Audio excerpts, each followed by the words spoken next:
Well, thank you very much, Steve and Cheryl, for that much too generous introduction. If my late mother were here, being my mother, she would believe every word of it. If my late father were here, being a realist, he would probably wonder who you were talking about. But introductions of that sort remind me of the small boy who fell headfirst into a barrel of molasses. And when they pulled him out, he licked some of the molasses from his face and said, "Lord, make my tongue adequate to this occasion." Well, actually, this is not my night for humor, and I'm not a match for either Stephen or George. So I'm not even going to try to be funny. Except my first line, and that's after this wonderful banquet, I think that I have exceeded the feed limit. Bad humor, you better believe it. I wish that I were in a mood for good humor, but I'm not. We are hell-bent in the direction of destroying our planet, and frankly, we appear to be doing very little about it. Decades ago, visitors from other planets warned us about where we were headed and offered to help. But instead, we, or at least some of us, interpreted their visits as a threat and decided to shoot first and ask questions after. The inevitable result was that some of our planes were lost, but how many were due to retaliation and how many were as a result of our own stupidity is a moot point. Wilbert Smith, one of the first Canadians to take an active interest in the subject of UFOs, asked the visitors about the accidental destruction of our aircraft by flying into the vicinity of a flying saucer. The response, and this is Wilbur's words, "We were informed that although a few of our aircraft had come to an unfortunate end by what they considered the colossal stupidity of our pilots, they were now taking corrective measures to avoid our aircraft." I asked them, and this is still Smith, I asked them what happened, and they said, well, the fields around the saucers, in order to hold them up, in order to produce the gravity differential, the time field differentials, which were necessary to operate the ship. These sometimes produced field combinations which reduced the strength of materials to the point where they were no longer strong enough to carry the loads that the materials were expected to carry. Now, as we know, aircraft, particularly the military type, are built with a rather small factor of safety.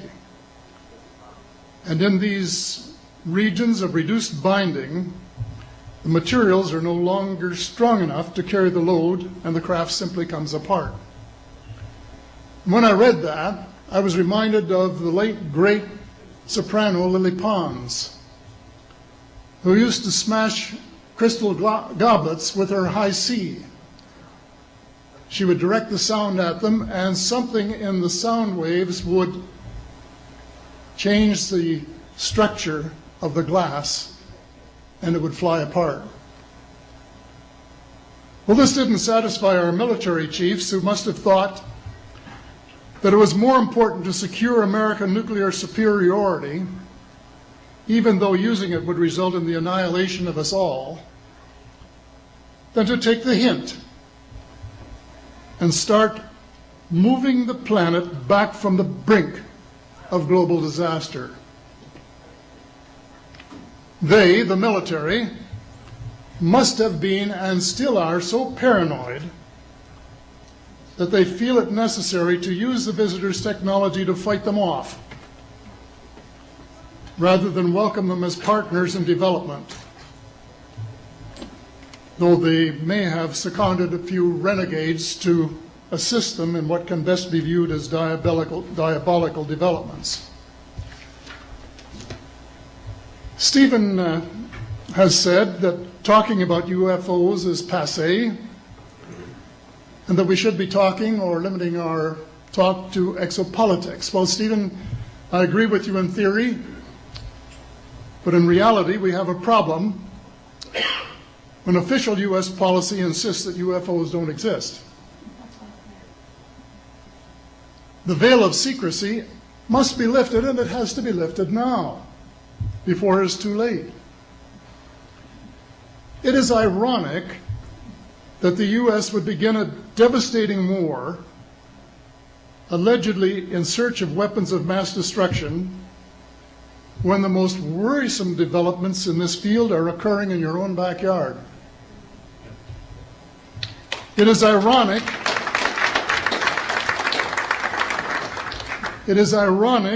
that the U.S. should be fighting monstrously expensive wars in Iraq and Afghanistan, allegedly to bring democracy to those two countries, when it itself can no longer legitimately claim to be called a democracy, when trillions, and I mean thousands of billions of dollars, have been spent on projects about which both the Congress and the Commander-in-Chief have been kept deliberately in the dark.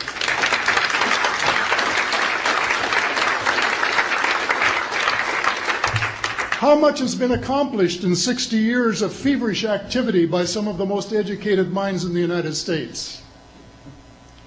Has America developed flying saucers that are visually indistinguishable from the visitors, as alleged? And if so, what do they propose to do with them? Even more critical, what progress has been made in the development of clean energy sources that could conceivably replace fossil fuels and save the planet from becoming a veritable wasteland? Well, who has the answers? Someone does, but apparently they aren't telling either secretaries of defense or presidents because they don't have, quote, a need to know. In a story told by Dr. Stephen Greer, President Clinton was asked a question by White House reporter Sarah McClendon about why he didn't do something about disclosure.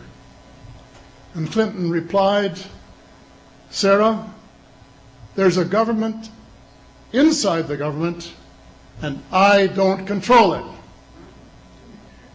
Excuse me, doesn't the Commander-in-Chief and the person who allegedly has their finger on the nuclear trigger have a right to know what his subordinates are doing? The people of the United States who have paid the bills have the right to know. The people of the world demand to know because it is our descendants too whose lives are in mortal danger.